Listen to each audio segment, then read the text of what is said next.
Good morning. I'm Sister Ara Alejandro, and this is your INC News Update for this hour. Brethren and church officers in the local congregations of Macau, Taipa, Bara, and San Malo in the Ecclesiastical District of Macau united in a Pasugo God's Message magazine and pamphlet distribution. With zeal and unity, the brethren shared copies of Pasugo magazines and Bible-based pamphlets with co-workers and individuals they encountered along streets and in public markets.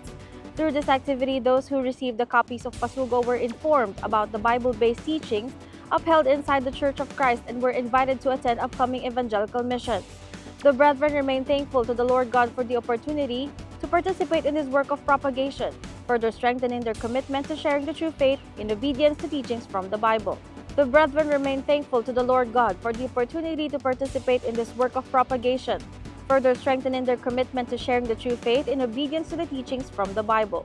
Samantala, narito po ako ngayon sa world's largest indoor arena, ang Philippine Arena, na matatagpuan dito sa Ciudad de Victoria, Bukawi, Bulacan, kung saan ngayong araw ay isinasagawa ang 51st commencement exercises ng New Era University.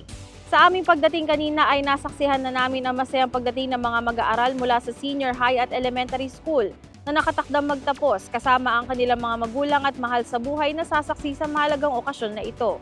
Sa kabila ng mga hamon at pagsubok na kanilang hinarap, matagumpay nilang narating ang mahalagang yugtong ito ng kanilang academic life.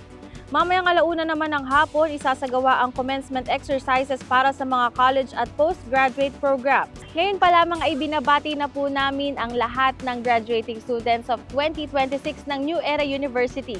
Congratulations po!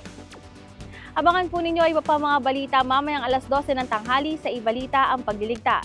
Para mamalaging updated sa mga programa ng Iglesia ni Cristo News, live streams at replays, i-follow nyo po ang aming official Facebook page at mag-subscribe sa aming official YouTube channel na INC News and Updates. At yan po ang INC News Update sa oras na ito. Manatili po kayo nakasubaybay para laging informed at inspired. Ako po si kapatid na Ara Alejandro. Magandang umaga po.